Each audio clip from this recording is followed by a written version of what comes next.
ಈಗಾಗಲೇ ಶಿಕ್ಷೆ ಆರೋಪಿ ಪ್ರಜ್ವಲ್ ರೇವಣ್ಣ ಮಾಜಿ ಎಂಪಿ ರವರಿಗೆ ಜೀವಾವಧಿ ಶಿಕ್ಷೆಯನ್ನ ವಿಧಿಸಿದೆ. ಜೀವಾವಧಿ ಶಿಕ್ಷೆ ಅಂದರೆ ಆ ಕಾನೂನಲ್ಲಿ ಇರುವಂತೆ ಸಂಪೂರ್ಣ ಜೀವನದುದ್ದಕ್ಕೂ ಜೈಲಿನಲ್ಲಿ ಇರಬೇಕಾಗುತ್ತೆ. ಮತ್ತು ಅದಲ್ಲದೆ ನಾವು ಏನು ಪ್ರಾಸಿಕ್ಯೂಷನ್ ಪರವಾಗಿ ಯಾವ್ಯಾವ ಕಲಂಗಳನ್ನು ಅನ್ವಯಿಸಿದೀವೋ ಎಲ್ಲಾ ಕಲಂಗಳಲ್ಲಿಯೂ ಸಹ ಪ್ರತ್ಯೇಕ ಶಿಕ್ಷೆಗಳನ್ನ ವಿಧಿಸಿದೆ. ಅಲ್ಲದೆ ಪ್ರತ್ಯೇಕ ದಂಡವನ್ನು ಸಹ ವಿಧಿಸಿದೆ. ಒಟ್ಟಾರೆಯಾಗಿ 11,50,000 ದಂಡ ವಿಧಿಸಿದೆ.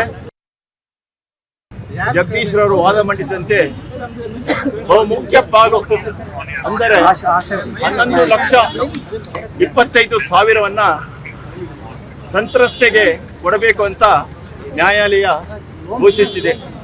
ಯಾಕಂದ್ರೆ ಸಂತ್ರಸ್ತೆ ಯಾವ ಒಂದು ಒಳ್ಳೆಯ ಸ್ಥಿತಿಯಲ್ಲಿ ಇಲ್ಲ ಮತ್ತು ಅಲ್ಲದೆ ಸಮಾಜಕ್ಕೆ ಮುಖವನ್ನು ತೋರಿಸುವಂತ ಸ್ಥಿತಿಯಲ್ಲಿ ಇಲ್ಲ. ದುಡಿಲಿಕ್ಕೆ ಹೋಗ್ಲಿಕ್ಕೂ ಸಹ ಕಷ್ಟ. ಇವೆಲ್ಲವನ್ನ ಪರಿಗಣಿಸಿ ಮತ್ತು ಮೇಲಾಗಿ ಆರೋಪಿ